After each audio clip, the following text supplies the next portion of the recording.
Urgence vitale, elle refuse de garder mon bébé pour une croisière de luxe. Ta sœur Neumaître ferait jamais ça. J'ai annulé le virement permanent de 9 ans. Papy est arrivé, le voyage est fini, et ton héritage aussi. Je m'appelle Oriane, j'ai 34 ans, et il y a exactement 3 semaines, ma vie telle que je la connaissais a cessé d'exister sur une portion d'autoroute bétonnée, au milieu des débris de verre et de tôle froissée. Je me suis réveillée dans un univers qui ne semblait plus obéir aux lois de la physique, un monde fait de douleurs pures, d'une odeur esséurante d'essence mélangée à celle, métallique et chaude, de mon propre sang. Je ne savais pas encore que la douleur physique de mes 3 côtes brisées, de ma clavicule en miettes et de ma jambe écrasée ne serait rien, absolument rien, comparée à la brutalité émotionnelle de la conversation qui allait suivre. Mon bébé de 6 semaines, ma petite Zélie, était avec une étrangère. Enfin, pas tout à fait une étrangère, mais Madame Lison, ma voisine de 75 ans qui commence à perdre la tête, et qui n'avait accepté de la garder que pour 30 minutes, le temps que je fasse une course urgente pour des couches. Cela faisait maintenant 2 heures que j'étais incarcérée dans ma voiture sur l'autoroute A7, pendant que les pompiers tentaient désespérément de découper le toit de mon Audi transformé en cercueil de métal. Le choc n'était pas de ma faute. Un camion avait grillé la priorité à une vitesse folle. L'impact m'avait envoyé valser contre la barrière de sécurité avec une violence inouïe. Mais dans ce chaos de sirènes hurlantes et de gyrophares bleus qui déchiraient la nuit, une seule pensée hurlait dans mon esprit embrumé par le choc, plus forte que la peur de mourir, Zélie. Elle a faim. Elle a besoin de moi. Madame Lison ne sait pas comment préparer un biberon, Zélie est allaitée, elle va hurler, elle va être terrifiée. C'est là, dans cet état de panique maternelle absolue, que j'ai fait l'erreur de ma vie. J'ai appelé ma mère. Avant de vous raconter comment cette trahison a déclenché la vengeance la plus froide, la plus calculée et la plus dévastatrice de l'histoire de ma famille, j'aimerais savoir qui est avec moi aujourd'hui, en ce moment précis. Dites-moi dans les commentaires depuis quelle ville ou quel pays vous écoutez cette histoire, et quelle heure il est chez vous. Je veux sentir votre présence, je veux sentir que je ne suis pas seule face à cette horreur. Avec des mains tremblantes, couvertes d'éclats de verre et de sang séché, j'ai composé le numéro de Ghislaine. Le téléphone a sonné. 1 fois. 2 fois. 3 fois. Chaque tonalité résonnait dans ma tête comme un coup de marteau. Finalement, elle a décroché. En fond sonore, je n'entendais pas de l'inquiétude, ni de la précipitation. J'entendais une musique zen, des bruits d'eau qui coulent, et le ronronnement caractéristique d'un sèche-cheveux de salon de coiffure. Allô, Oriane? Je suis au spa, ma chérie. Qu'est-ce qu'il y a? Tu sais que je déteste être dérangée pendant mon soin visage. Maman, ai-je soufflé, ma voix n'étant plus qu'un râle. J'ai eu un accident. C'est grave. J'avais du mal à respirer. Chaque inspiration était comme si on m'enfonçait des poignards dans la poitrine. Je suis coincée dans la voiture. Les pompiers sont là, ils essaient de me sortir. Zélie est seule avec Madame Lison. S'il te plaît, va la chercher. Je ne sais pas quand je vais pouvoir sortir d'ici. J'attendais un cri. J'attendais le bruit d'une chaise qu'on renverse, des pas qui courent, un j'arrive, tiens bon ma chérie. J'attendais l'instinct maternel primaire. À la place, j'ai entendu un long soupir. Le genre de soupir exaspéré qu'on pousse quand un serveur se trompe de commande au restaurant ou quand il pleut le jour d'un pique-nique. Oriane, franchement. Tu sais que ton père et moi partons demain pour notre croisière en Polynésie. On a le package sérénité totale au spa aujourd'hui. C'est prépayé, et ça nous a coûté une fortune. J'ai cru avoir mal entendu. Le monde vacillait autour de moi. Maman, ma voiture est détruite. J'ai un traumatisme crânien. Il m'emmène à l'hôpital Édouard Herriot en urgence absolue. J'ai besoin que tu prennes Zélie. Juste pour quelques heures, le temps que Marceau arrive. Le bruit du sèche-cheveux s'est arrêté brusquement. Sa voix est devenue coupante, froide comme l'acier de la carcasse qui me transperçait la jambe. Lyon est à 1 heure de train d'Aix, Oriane. Si je viens maintenant, je rate mon dernier soin, je vais devoir refaire ma valise dans la précipitation et je vais être épuisée pour le vol de demain. Tu ne peux pas demander à ton mari? Marceau est en Allemagne pour le travail. Ai-je crié ou cru crier, alors que mes forces m'abandonnaient? Il ne peut pas atterrir avant ce soir. Maman, c'est une urgence vitale. Elle a 6 semaines. Elle ne peut pas rester avec une voisine sénile. Il y a eu un silence lourd, pesant. Puis, elle a prononcé ces mots, des mots qui resteront gravés dans ma mémoire plus profondément que n'importe quelle cicatrice sur mon corps. Ta sœur Megan ne me ferait jamais ça. Elle, au moins, elle est organisée. Elle ne m'appelle pas à la dernière minute pour gérer ses crises. Toi, c'est toujours le drame. Tu gâches toujours tout. Ton bébé me gâche mes vacances avant même qu'elles ne commencent. Je suis restée bouche bée, le téléphone glissant presque de mes doigts ensanglantés. Appelle une babysitter, a-t-elle continué d'un ton sec. Tu as les moyens, non? Avec tout l'argent que tu gagnes. Débrouille-toi, Oriane. Ne me rappelle pas avant que je sois à Tahiti, j'ai besoin de me détendre. Puis, elle a raccroché. Juste comme ça. Clique le vide. Le pompier qui tenait ma main pour me garder consciente, un homme robuste aux yeux doux nommé Thomas, me regardait avec une horreur absolue. Il avait tout entendu. Le haut-parleur était activé. Il a vu les larmes se mêler au sang sur mon visage. Je n'ai pas pleuré de douleur physique à ce moment-là.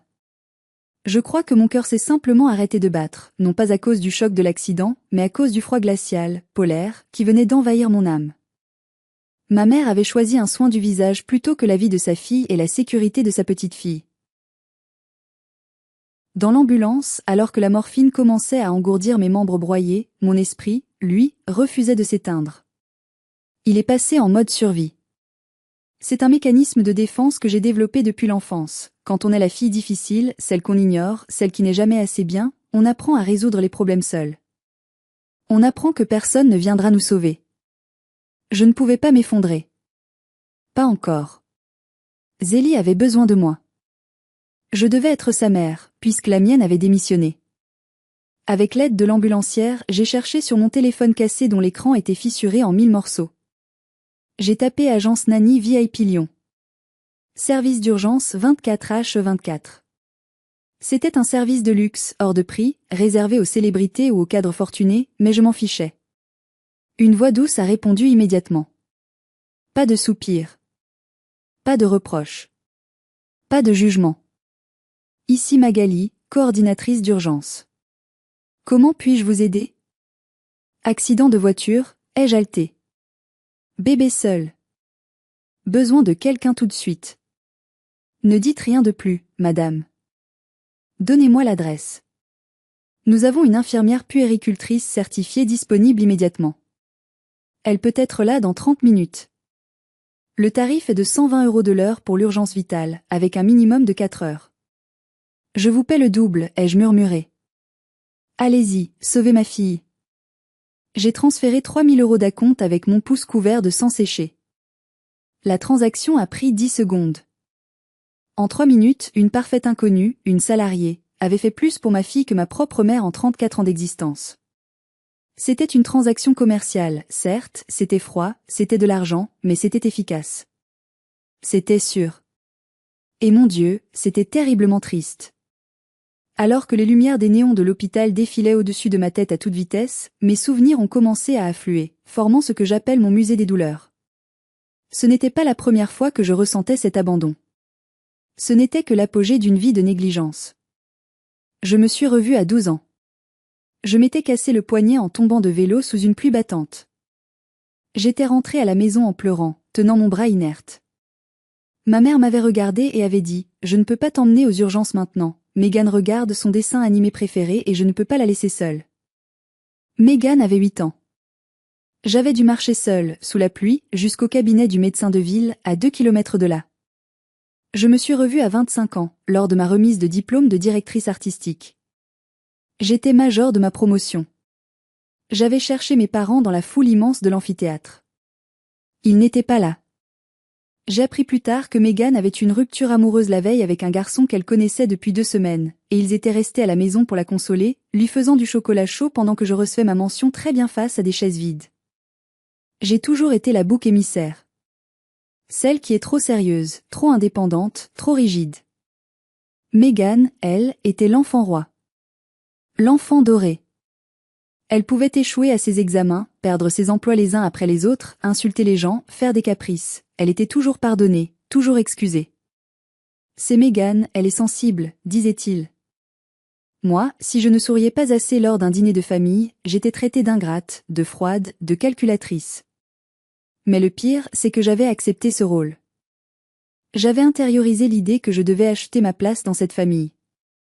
J'avais payé, littéralement, pour qu'ils m'aiment. C'est là, sur ce brancard froid des urgences, que la réalité financière m'a frappé plus fort que le camion de 30 tonnes. Le médecin urgentiste s'est penché vers moi. « Madame, y a-t-il quelqu'un d'autre à prévenir ? » « Votre père ? » J'ai pensé à mon père, Hubert. Un homme effacé, sans colonne vertébrale, qui suivait ma mère comme une ombre depuis 40 ans. Il ne viendrait pas si elle lui disait non. Il aurait peur de gâcher le voyage. J'ai pensé à Mégane. Elle rirait probablement de ma situation, disant que je fais ça pour attirer l'attention. Non, ai-je murmuré en fermant les yeux. Il n'y a personne. Je suis orpheline. L'infirmière m'a regardée avec une pitié infinie. Elle ne savait pas que je n'étais pas une victime pauvre et isolée. Elle ne savait pas que j'étais une femme qui, depuis 9 ans, finançait secrètement le train de vie luxueux des monstres qui venaient de m'abandonner sur le bord de la route. Ils m'ont installée dans une chambre après les radios, le scanner et les premiers soins. Pas d'hémorragie cérébrale massive, Dieu merci, mais des fractures multiples qui nécessiteraient des mois de rééducation. La douleur était une compagne constante, lancinante, aiguë, malgré les perfusions. Mais une autre douleur pulsait dans ma poitrine, plus vive encore. J'ai sorti mon téléphone de mon sac à main récupéré par les pompiers. L'écran brillait dans la pénombre de la chambre d'hôpital. Nous étions le 1er du mois. C'était le jour du virement. Il y a 9 ans, mes parents étaient au bord de la faillite personnelle. Mon père avait perdu son emploi de cadre moyen et ma mère refusait catégoriquement de réduire son train de vie. Ils allaient perdre la villa familiale à Aix-en-Provence, cette maison qui était tout pour l'image sociale de ma mère. J'avais 25 ans, je venais d'hériter d'une somme conséquente de ma grand-mère paternelle, la femme d'Ambroise, mon grand-père adoré, et je commençais à très bien gagner ma vie dans la publicité à Lyon. Je ne pouvais pas supporter de les voir pleurer. Je voulais être la fille sauveuse. Celle qu'on aime enfin. Celle qui mérite un merci. Alors, j'ai mis en place un pieux mensonge pour sauver leur ego. J'ai dit, maman, papa, grand-mère avait un fonds d'investissement secret dont les dividendes tombent maintenant. Je vais vous les transférer chaque mois. C'est l'argent de grand-mère. C'était faux. Archi faux. C'était mon argent. Mon salaire. Mes économies. Mes nuits blanches au travail. 4 500 € par mois. Chaque mois. Pendant 108 mois. 486 000 €. J'ai ouvert mon application bancaire, mes doigts glissant sur l'écran fissuré. La ligne s'affichait en rouge, comme une blessure ouverte, virement sortant, Hubert et Ghislaine, dividende 4 500 €. J'ai regardé ce chiffre. J'ai fixé les zéros. Avec cet argent, ils avaient payé leur crédit immobilier, du moins c'est ce que je croyais. Ils avaient changé leur voiture pour une Mercedes flambant neuve. Ils avaient payé le loyer de Mégane à Paris pendant qu'elle jouait les influenceuses ratées sur Instagram. Ils s'étaient achetés des vêtements de marque, des dîners gastronomiques. Et là, ils s'apprêtaient à brûler 20 000 € pour une croisière en Polynésie. J'ai pensé à ma mère au spa, se faisant masser les pieds pendant que l'on découpait ma voiture. J'ai pensé à son débrouille-toi. J'ai pensé à Zélie, qui aurait pu être orpheline aujourd'hui, élevée sans mère. Si j'étais morte sur le coup, ma mère aurait-elle pleuré ? Ou aurait-elle utilisé l'argent de mon assurance vie pour surclasser sa cabine en suite royale ? La réponse m'a donné la nausée, une nausée physique violente, oui. Probablement. Elle aurait pleuré avec un mouchoir en soie, tout en signant les papiers de l'assurance. Une rage froide, clinique, absolue a remplacé mes larmes. C'était une sensation nouvelle, puissante. Je n'étais plus la petite fille qui voulait être aimée. J'étais une mère qui protégeait son enfant. J'ai appuyé sur la transaction. J'ai sélectionné l'option « Annuler le virement permanent ». Confirmé. Puis, j'ai fait quelque chose de plus radical. J'ai appelé le numéro d'urgence de ma banque privée. « Bonjour, je suis Oriane Vallet. Je veux bloquer le virement de ce matin. » « Il est déjà parti, madame, » a répondu le conseiller de nuit. Alors lancez une procédure de rappel de fonds immédiate pour erreur technique ou soupçon de fraude. Je l'ai tout. Je veux que ce compte soit inaccessible pour les bénéficiaires dans les prochaines 24 heures. Bloquez aussi les cartes de crédit rattachées que je cautionne. Tout. C'est très inhabituel, madame. Vos parents vont se retrouver sans moyen de paiement. Ils risquent d'avoir de graves problèmes s'ils sont en voyage. Je sais, ai-je répondu d'une voix blanche. Faites-le. Maintenant. J'ai raccroché. Je venais de couper le cordon ombilical financier. Je venais de reprendre 1/2 million d'euros. Je venais de déclarer la guerre. Je dois vous poser une question, et je veux que vous soyez honnête avec vous-même en y répondant dans les commentaires. Si vous aviez donné près de 500 000 euros à vos parents pour les sauver de la ruine, et qu'ils vous laissaient tomber au moment précis où vous risquiez de mourir, auriez-vous fait comme moi? Auriez-vous coupé les vivres instantanément, sans préavis, ou auriez-vous hésité par culpabilité? Dites-moi ce que vous auriez fait. 5 heures après l'accident, la porte de ma chambre s'est ouverte avec fracas, heurtant le mur. C'était Marceau. Mon mari. L'homme de ma vie. Il portait encore son costume de réunion, froissé, la cravate de travers, la chemise trempée de sueur. Il avait les yeux rouges, cernés de terreur pure.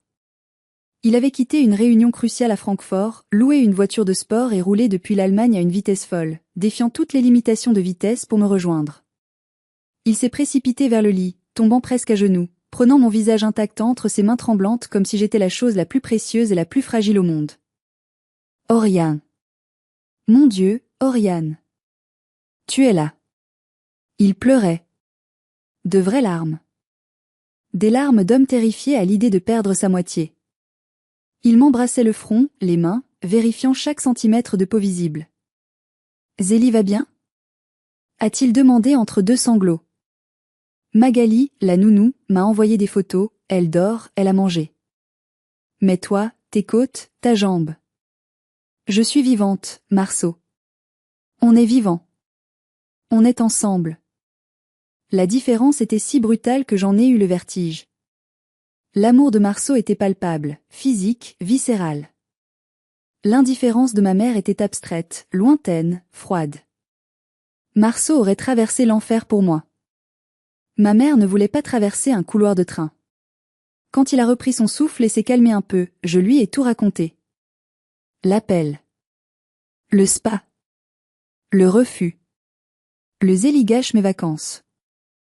Le visage de Marceau s'est transformé. La tristesse et la peur ont laissé place à une fureur noire, une colère que je ne lui avais jamais connue en 10 ans de vie commune. Ses poings se sont serrés si fort que ses jointures ont blanchi. Les veines de son cou saillaient. Elle a dit quoi?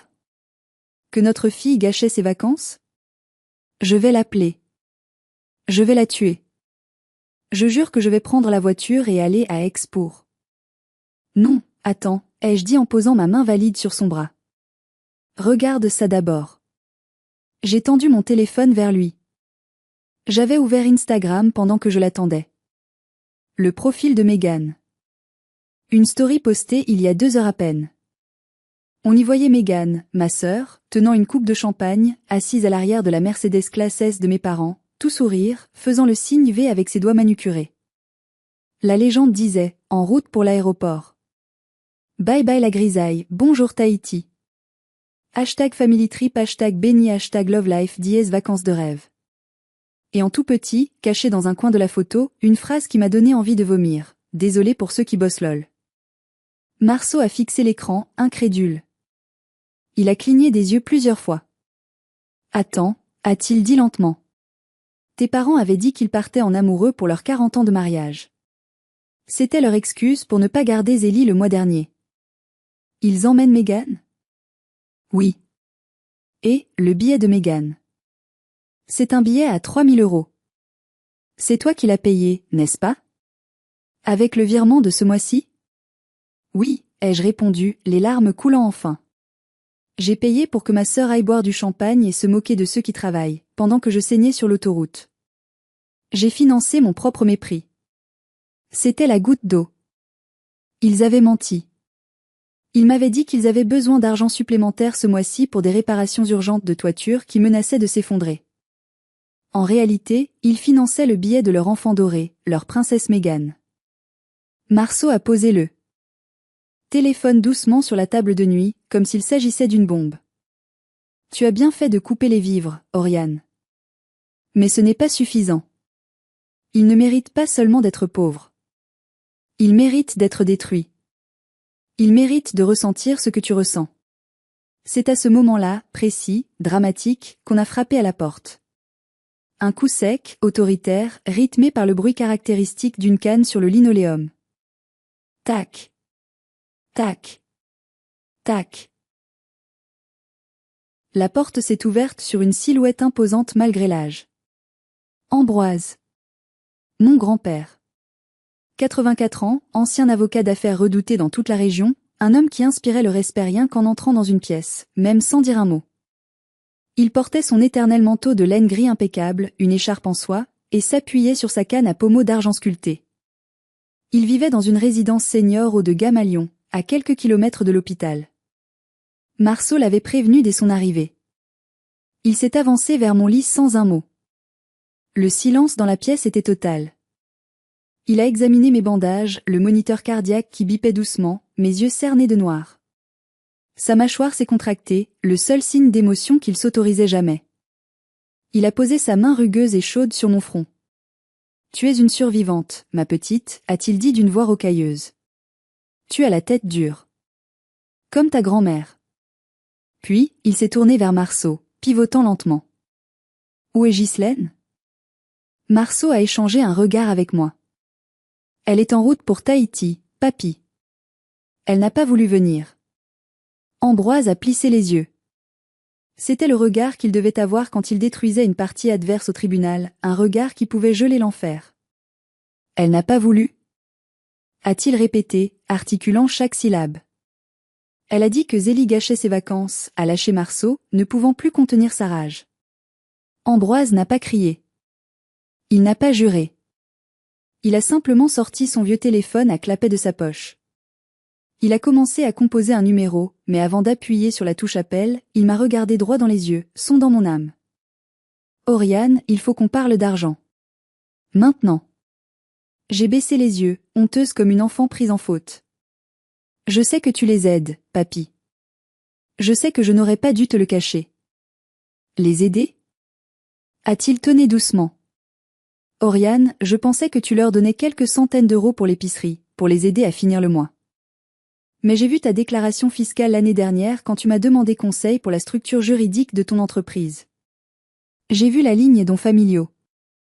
J'ai cru à une erreur de comptable. » Il a marqué une pause dramatique. 4 500 euros par mois. C'est de la folie pure. C'est indécent. Ils allaient perdre la maison, ai-je pleuré. Ils n'avaient plus de quoi payer le crédit. Quelle maison ? A-t-il demandé, interloqué. La villa d'Aix ? Oui. La maison où j'ai grandi. Ambroise a éclaté d'un rire sans joie, un son sec, bref, effrayant. Oriane. Mon Dieu, ils t'ont bien eu. La villa m'appartient. Je l'ai achetée il y a 20 ans. Je l'ai mise au nom d'une SCI dont je suis le gérant majoritaire à 99%. Ils ne paient pas de crédit. Ils n'en ont jamais payé. Ils ne paient pas de loyer. Je les loge gratuitement depuis 15 ans par charité. Le monde s'est arrêté de tourner une seconde fois pour moi ce jour-là. Quoi ? Ai-je murmuré, abasourdi. Ils n'ont pas de prêt immobilier, a répété Ambroise, martelant chaque mot. Ils n'ont jamais risqué de perdre la maison tant que je suis en vie. Ils t'ont menti, Oriane. Ils t'ont manipulé. Ces 4 500 euros, c'était de l'argent de poche pour eux. Pour leurs vêtements de luxe, leurs voitures allemandes, leurs caprices, leurs voyages. Ils t'ont escroqué, ma fille. Ta propre mère t'a volé pendant 9 ans. J'ai senti la bile monter dans ma gorge. Ce n'était pas juste de l'égoïsme. C'était du vol. C'était de la manipulation perverse. J'avais travaillé 60 heures par semaine, sacrifié mes propres vacances, mis de côté mes projets d'achat immobilier, conduit une vieille voiture, pour financer du vide. Pour financer leurs mensonges. J'avais payé un crédit imaginaire. J'avais été la vache à lait, la banque, l'idiote utile. La colère d'Ambroise était palpable. Il tremblait, non pas de vieillesse, mais de rage contenue. Donne-moi ton téléphone. Oriane. Appelle-la. Mets le haut-parleur. Elle ne répondra pas, papy. Aussi. Elle répondra si elle croit que c'est toi qui appelles pour t'excuser d'avoir gâché son après-midi. Elle attend tes excuses. Elle s'en nourrit. J'ai composé le numéro. Mes mains ne tremblaient plus. Elles étaient froides comme la pierre. Ça a sonné une fois. Allô? La voix de ma mère était irritée, pressée. J'espère que c'est pour me dire que tu as géré le problème et que tu ne vas pas nous faire la gueule à notre retour. On embarque bientôt. Ambroise s'est penché vers le micro. Sa voix était basse, terrifiante, comme le grondement d'un orage imminent qui s'apprête à tout dévaster. Bonjour, Ghislaine. C'est papa. Il y a eu un bruit de choc à l'autre bout du fil, un claquement sec, comme si elle avait laissé tomber son téléphone ou son sac à main. Papa? A-t-elle bégayé? Mais, tu es avec Oriane? Pourquoi tu es avec elle? Je suis à son chevet. Là où une mère devrait être. Là où tu n'es pas papa, écoute, c'est un malentendu. Oriane dramatise toujours, tu le sais, elle est fragile. Tais-toi. Le tais-toi a claqué comme un coup de fouet dans la chambre d'hôpital aseptisée. Même Marceau a sursauté sur sa chaise. J'ai 3 choses à te dire, Ghislaine. Et tu vas écouter attentivement, car ce sont les dernières paroles que tu entendras de moi en tant que père bienveillant. Écoute bien, car ta vie va changer dans les prochaines minutes. Papa, tu me fais peur. Arrête. Premièrement, Oriane vient de m'apprendre qu'elle vous versait 4 500 € par mois pour un soi-disant crédit immobilier. Tu sais très bien que la maison est payée. Tu sais très bien que je vous loge gratuitement. C'est de l'abus de confiance. C'est du vol qualifié en bande organisée avec ton mari et ton autre fille. Vous avez exploité la générosité de ta fille. Silence total à l'autre bout. On n'entendait même plus le brouhaha de l'aéroport. Juste une respiration saccadée. Deuxièmement, ce voyage en Polynésie? Celui que vous alliez faire avec l'argent volé à ma petite fille? Il est annulé. Quoi? Non. A-t-elle crié? Les billets sont non remboursables. On embarque dans 2 heures. On a déjà passé la sécurité. Non, Ghislaine. Tu ne comprends pas. J'ai appelé mon vieil ami Gérard, le directeur de l'agence de voyage de luxe par qui vous passez toujours. J'ai bloqué la carte American Express Platinum avec laquelle j'avais payé la caution et les extras de votre voyage en cadeau d'anniversaire. Et Oriane a bloqué ses virements ce matin. Si tu montes dans cet avion, tu arrives à Tahiti sans un centime, sans hôtel réservé et sans billet de retour. Vous serez des sans-abri sous les cocotiers. Tu ne peux pas faire ça. C'est inhumain. On est ta famille. Tu ne peux pas nous humilier comme ça. Ambroise a ri. Un rire glacial qui m'a donné la chair de poule. La famille? Tu oses parler de famille? Tu as laissé ta fille pisser le sang dans une carcasse de voiture pour aller te faire masser. Tu n'as plus de famille, Ghislaine. Tu as des complices. C'est Mégane qui va être déçue, a gémi ma mère, tentant une dernière manipulation affective. Elle se réjouissait tant, elle a besoin de vacances? Ah, Mégane. C'est mon 3e point. Ambroise a pris une grande inspiration, se redressant de toute sa hauteur, dominant la pièce de sa stature morale. Je sors de chez mon notaire, maître Dupont. J'y suis allé avant de venir ici.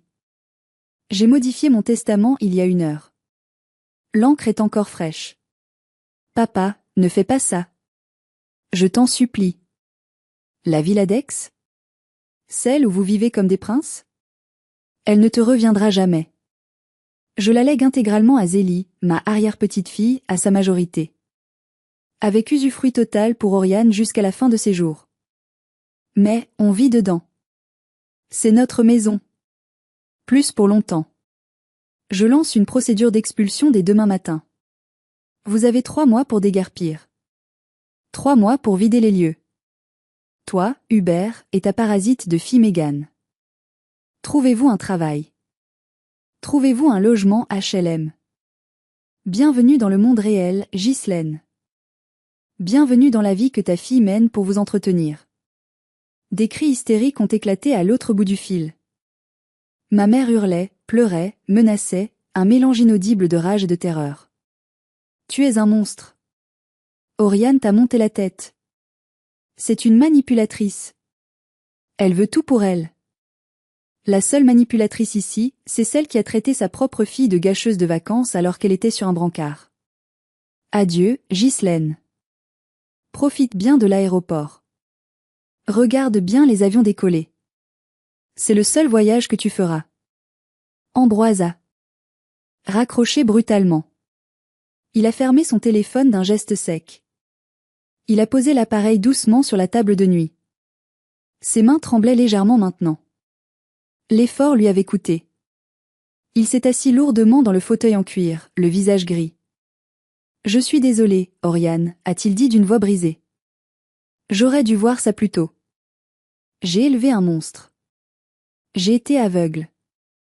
J'ai tendu la main vers lui à travers les barreaux du lit.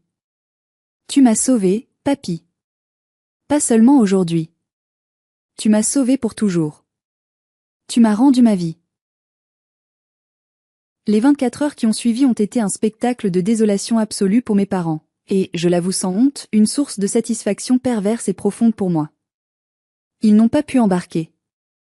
Sans la garantie bancaire d'Ambroise et avec mes comptes gelés par la banque pour suspicion de fraude, leurs billets ont été invalidés à la porte d'embarquement.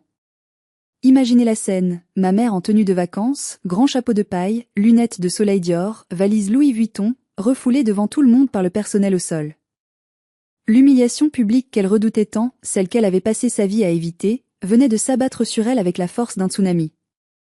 Ils ont dû rentrer à Aix en train, et comble de l'horreur pour eux, en seconde classe, car ils n'avaient plus assez de liquidités disponibles pour payer 3 billets de TGV première classe ou l'avion.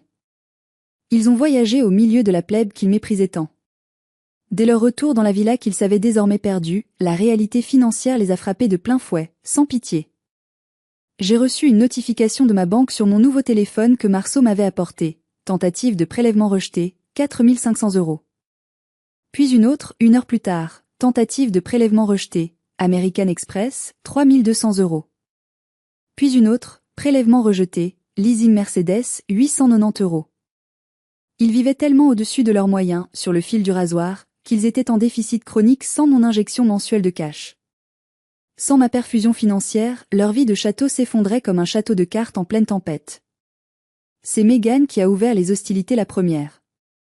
Elle ne pouvait pas s'en empêcher. Mon téléphone a vibré. Une avalanche de textos, les uns après les autres. Mégane, t'es vraiment une salope. Maman est sous calmant à cause de toi. Elle a fait un malaise. T'as tout gâché par jalousie pure. Tu ne supportes pas de nous voir heureux. Mégane, rends l'argent. Débloque le virement. C'est l'argent de la famille. T'as pas le droit de nous affamer comme ça. Papy perd la tête, mais toi tu es responsable. J'ai regardé l'écran. J'ai senti une bouffée de chaleur, mais pas de culpabilité. Plus jamais. J'ai répondu pour la première fois. Une réponse calme, chirurgicale, tapée avec mon doigt valide. Moi, l'argent de la famille ? C'est MON salaire, Mégane. J'ai payé ton loyer à Paris pendant 5 ans. J'ai payé ta Fiat 5 cents. J'ai payé tes sacs Gucci et tes sorties en boîte. C'est fini. Le robinet est fermé. Trouve un job. MCDO recrute, il cherche des équipiers. Sa réponse a été immédiate, pleine de venin. Mégane, je vais te détruire. Je vais dire à tout le monde que tu as profité de la sénilité de papy pour voler l'héritage. Je vais te pourrir sur les réseaux. Tout le monde saura qui tu es vraiment. Elle a essayé. Oh oui, elle a essayé. Elle a posté une longue tirade larmoyante sur Facebook et Instagram, jouant la victime éplorée, disant que sa sœur riche, cruelle et manipulatrice avait profité de la faiblesse de leur grand-père âgé pour le retourner contre sa propre famille. Mais elle avait oublié un détail crucial. Mes amis, mes collègues et même la famille éloignée savaient qui je suis. Ils savaient que je travaillais dur depuis mes 18 ans. Ils savaient que Mégane ne faisait rien de ses journées à part poster des photos de brunch. Les commentaires sous son post n'ont pas été ce qu'elle espérait. Au lieu de la compassion, elle a reçu une vague de réalité. Megan, ta sœur est à l'hôpital après un accident grave et tu parles d'argent, a écrit une cousine. Attends, tu as 30 ans et tu vis au crochet de ta sœur? Tu n'as pas honte, a commenté un ancien camarade de lycée. Si ta sœur payait tout, tu devrais lui dire merci au lieu de l'insulter, a ajouté un autre. Humiliée une seconde fois, publiquement, elle a supprimé son poste au bout de 2 heures. Pendant ce temps, à l'hôpital, je me sentais plus légère que jamais, malgré mes os brisés et mes ecchymoses. Le poids de 9 années de mensonges, de soumission et de raquettes émotionnelles venait de s'envoler. Je n'étais plus le distributeur automatique de billets. Je n'étais plus la fille qui achète l'amour. J'étais libre. On pourrait penser que l'histoire s'arrête là. Que la honte, le bon sens ou un minimum de dignité les ferait taire et disparaître. Mais c'est mal connaître la psychologie des narcissiques. Quand ils sont acculés, quand ils perdent le contrôle, ils ne se remettent pas en question. Ils attaquent. Ils mordent. Un mois après l'accident, alors que je commençais ma rééducation pénible et que je profitais enfin de ma fille Zélie à la maison, j'ai reçu une lettre recommandée avec accusé de réception. J'ai cru que c'était une lettre d'excuse. J'ai été naïve. C'était une assignation en justice. Mes parents m'attaquaient au titre de l'obligation alimentaire, article 205 du Code civil. En France, la loi stipule que les enfants ont l'obligation d'aider leurs parents s'ils sont dans le besoin. C'est une loi faite pour protéger les personnes âgées vulnérables. Ils plaidaient la misère.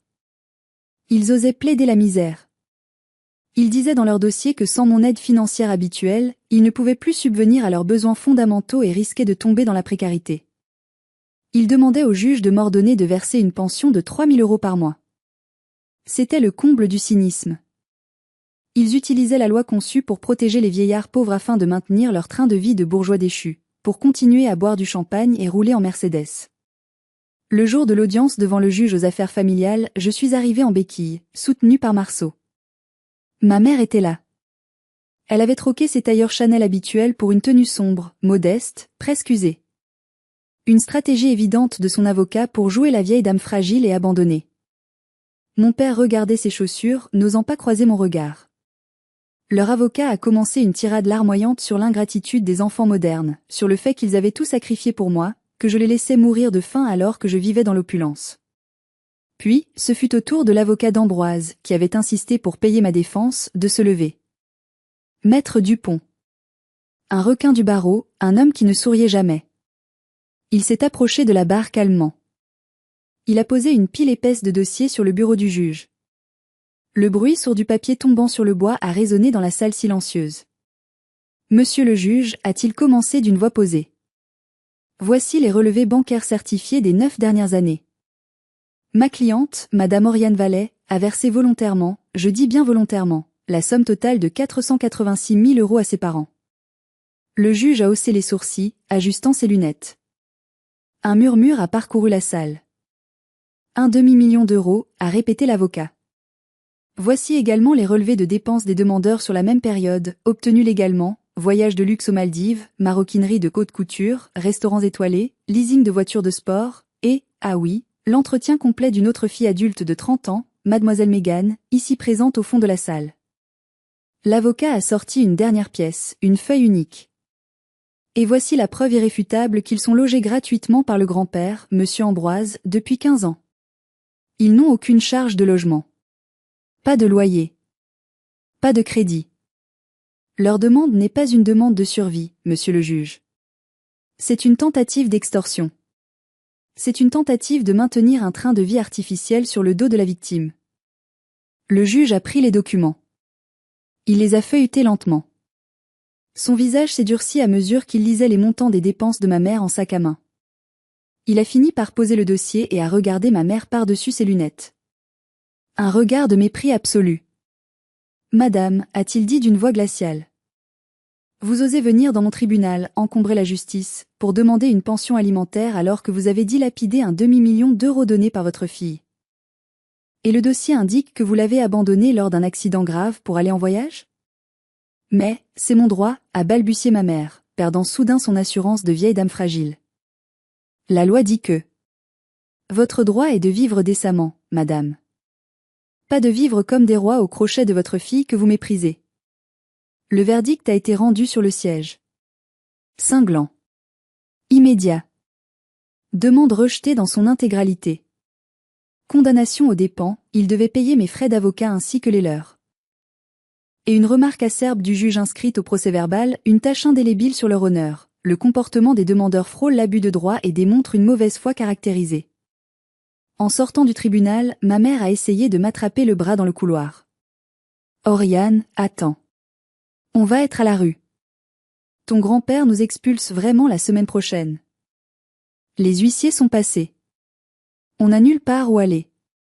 Je l'ai regardé dans les yeux. Je n'ai vu aucune mère là-dedans. Je n'ai vu aucun amour. Juste une étrangère désespérée qui venait de perdre sa source de revenus. Tu as des bras, maman, ai-je dit doucement. Tu as des jambes. Tu es en bonne santé. Tu peux travailler. Les ménages, la garde d'enfants, la caisse au supermarché. Ou tu peux demander à Mégane de t'aider. Ah non, c'est vrai, elle n'a rien. Je me suis retournée, j'ai pris le bras de Marceau, et je suis partie clopin-clopant vers la sortie, vers le soleil, vers ma vraie vie. Je ne me suis pas retournée. Cela fait maintenant 1 an. 12 mois de silence. 12 mois de reconstruction. Beaucoup de choses ont changé. Mes parents et Mégane ont été expulsés de la villa d'Aix. Ambroise n'a pas cédé d'un pouce, malgré leurs pleurs et leurs supplications devant le portail. Il a mis la maison en vente le lendemain de leur départ. Elle a été vendue en 2 semaines. Il a versé l'intégralité de l'argent sur un compte bloqué pour les futures études de Zélie. Ma fille pourra faire les meilleures écoles du monde grâce à la maison qui abritait autrefois ses bourreaux. Aux dernières nouvelles, que j'apprends par des cousins éloignés, ils vivent dans un petit appartement HLM en banlieue nord de Marseille. C'est bruyant, c'est petit, c'est loin de leur standard. Mon père a dû prendre un petit boulot de gardiennage de nuit pour compléter sa maigre retraite. Ma mère fait des ménages chez des gens riches, repassant les chemises de femmes qui vivent la vie qu'elle avait avant. L'ironie est cruelle, mais juste. Mégane. Mégane a dû se trouver un vrai travail pour la première fois de sa vie. Elle est vendeuse dans une boutique de prêt-à-porter bas de gamme. Elle a dû vendre tous ses sacs de luxe sur Vinted pour payer sa caution et ses dettes. Elle a découvert la valeur de l'argent. Il m'envoie encore des lettres de temps en temps. Des lettres pleines de venin, me traitant de fille indigne, ou parfois, plus pathétique encore, des lettres pleines de fausses excuses mielleuses quand Noël approche, espérant un chèque. Je ne les ouvre pas. Je reconnais l'écriture et je les jette directement dans la cheminée. Regarder le papier noircir et se recroqueviller dans les flammes est devenu un rituel purificateur pour moi. De mon côté, j'ai utilisé l'argent que je ne leur donne plus, ces fameux 4 500 € mensuels pour investir. J'ai aussi réduit mon temps de travail à 4 jours par semaine pour passer plus de temps avec Zélie. Chaque minute passée à la voir grandir, à l'entendre rire, vaut plus que tout l'or du monde. Ambroise vient déjeuner tous les dimanches à la maison. Il a 85 ans maintenant, il marche plus lentement, mais son esprit est plus vif que jamais. Il dit souvent en riant que remettre de l'ordre dans la famille lui a donné une seconde jeunesse, une nouvelle mission. Zélie l'adore. Elle l'appelle grand-papy gâteau. Elle ne connaîtra jamais sa grand-mère Ghislaine, et c'est mieux comme ça. Elle grandira entourée de gens qui l'aiment pour ce qu'elle est, pour son sourire, pour son âme, pas pour ce qu'elle peut leur apporter financièrement ou socialement. Parfois, la nuit, quand la pluie bat contre les vitres, je repense à cet accident. Je sens mes côtes qui tirent un peu quand le temps est humide. Je repense à la douleur, à la peur, au sang. Mais étrangement, je suis reconnaissante. Ce camion m'a brisé les os, c'est vrai, mais il m'a ouvert les yeux. Il a brisé mes illusions. Il m'a coûté ma santé physique pendant quelques mois, mais il m'a fait économiser des millions sur le long terme. Il m'a fait perdre une mère, mais il m'a permis de retrouver ma dignité et de protéger ma fille. J'ai appris une leçon brutale, le sang ne fait pas la famille. L'ADN n'est qu'une suite de molécules. La loyauté, l'amour, le respect, la présence quand tout va mal, c'est ça qui fait la famille. C'est Marceau qui traverse l'Europe pour me tenir la main. C'est Ambroise qui utilise ses dernières forces pour me défendre. C'est la nounou Magali qui a bercé ma fille quand je ne pouvais pas. J'ai payé 486 000 € pour apprendre cette leçon. C'était cher. Très cher. C'était le prix d'une vie. Mais la liberté que je ressens aujourd'hui en me réveillant chaque matin sans cette boule au ventre? Elle n'a pas de prix. Elle est inestimable. Merci d'avoir écouté mon histoire jusqu'au bout. C'était difficile de la revivre, de rouvrir ses plaies, mais je voulais la partager pour tous ceux, partout dans le monde, qui se sentent obligés d'acheter l'amour de leur famille toxique. Vous n'êtes pas un distributeur de billets. Vous n'êtes pas une assurance retraite pour des parents égoïstes. Vous méritez d'être aimé pour vous-même. Si cette histoire vous a touché, s'il vous plaît, abonnez-vous à la chaîne et cliquez sur j'aime. Partagez cette vidéo avec quelqu'un qui a besoin d'entendre ce message, quelqu'un qui a besoin de force pour dire non. Et surtout, dites-moi en commentaire, qu'auriez-vous fait à ma place face au juge? Auriez-vous craqué? Auriez-vous pardonné? J'ai hâte de vous lire. Prenez soin de vous et de ceux qui vous aiment vraiment.